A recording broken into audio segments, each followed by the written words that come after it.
Smoke చేసే వాళ్ళల్లో vascular system అనేది ఎలా డ్యామేజ్ అవుతుంది అనేది కొంచెం ఎక్స్ప్లెయిన్ చేస్తారా? సో స్మోకింగ్ లో మనకి చేసినప్పుడు అందులో ఉండేవి some hundreds of materials are there which ఏం చేస్తాయి అంటే మనకి ఒకటి ఈ వెజల్స్ లో ఎండోథీలియం అనే లైనింగ్ ఉంటుంది, మెయిన్ ఒక పొర లాంటిది. సో ఆ ఎండోథీలియల్ డ్యామేజ్ అనేది జరగచ్చు. సో ఎండోథీలియల్ డ్యామేజ్ ఎప్పుడైతే జరుగుతుందో అక్కడ మనకి క్లాట్ ఫార్మేషన్, బ్లాకేజెస్ ఫార్మేషన్ అనేది అవ్వడానికి అవకాశం ఎక్కువ ఉంటుంది. సో అది ఒకటి. రెండోది బ్లడ్ ని చిక్కబరుస్తుంది. స్మోకింగ్ చేసే వాళ్ళు మీరు ఇప్పుడు హిమోగ్లోబిన్ అది టెస్ట్ చేశారనుకోండి, చాలా ఎక్కువ ఉంటుంది ఆ విస్కాసిటీ ఆఫ్ ద బ్లడ్, చిక్కదనం.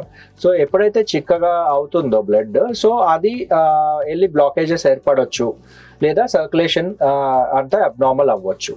సో ఇవే కాకుండా ఏంటంటే ఓవరాల్ గా మనకి ఎథెరోస్క్లెరోసిస్ కానీ, కాల్షియం డిపాజిషన్ కానీ ఇవన్నీ తొందరగా ఏర్పడడానికి 50-60 years లో వచ్చే వాళ్ళతో చూసుకుంటే 30-40 years కే వచ్చే అవకాశాలు స్మోకర్స్ లో ఎక్కువ ఉంటాయి.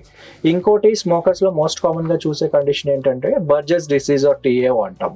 సో ఇందులో ఏమైతాయంటే చిన్న రక్తనాళాలు ఏవైతే కాళ్ళల్లో, వేళ్లల్లో, చేతుల్లో ఉండే రక్తనాళాలు అవి ఈ డ్యామేజెస్ అవ్వడం వల్ల ఇన్ఫ్లమేటరీ ప్రాసెస్ వల్ల స్మోకర్స్ లో అవి డ్యామేజ్ అయ్యి బ్లాకేజెస్ ఏర్పడవచ్చు.